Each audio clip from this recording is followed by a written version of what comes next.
Je suis à l'aise en prison parce que je suis sûr d'y manger.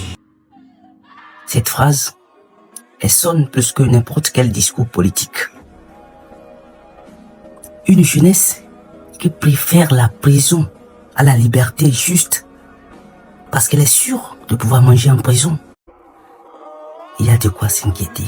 Cette phrase, elle révèle des douleurs silencieuses. Elle révèle des réalités cachées. Elle révèle des voix étouffées. Elle révèle une jeunesse à bout.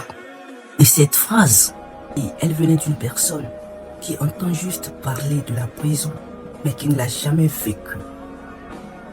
On pourrait prendre ça à la simplicité, à la légèreté. Mais elle vient d'une personne qui vit en prison depuis quelques mois. Elle est en prison depuis quelques mois. Donc elle vit les réalités de la prison à l'instant même. Et elle a jugé que la prison vaut mieux que d'être en liberté. Juste parce qu'elle se sent plus en sécurité en prison que d'être en liberté. Ça interpelle. Ce n'est pas l'acte de Florence qui m'intéresse ici.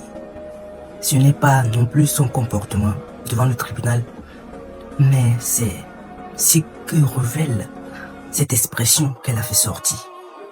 Même si on prétend qu'elle souffre d'une maladie, mais cette phrase, elle vient du plus profond. Elle est sincère, cette phrase, et elle est réalité. Peut-être qu'elle n'a pas su bien le dire. Peut-être qu'elle n'a pas adopté la meilleure posture. Elle a exprimé une réalité profonde de la jeunesse béninoise. Oui, la jeunesse béninoise est étouffée. Cher papa, monsieur le président, la jeunesse, vos enfants sont étouffés.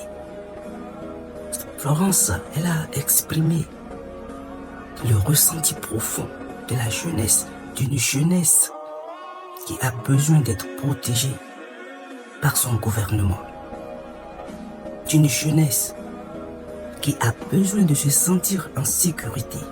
D'une jeunesse qui a le droit de rêver d'un avenir meilleur ou plus mieux.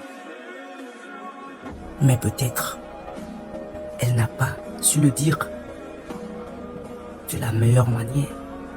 Et vous savez, une jeunesse qui parle, qui exprime son besoin, qui exprime son ressenti,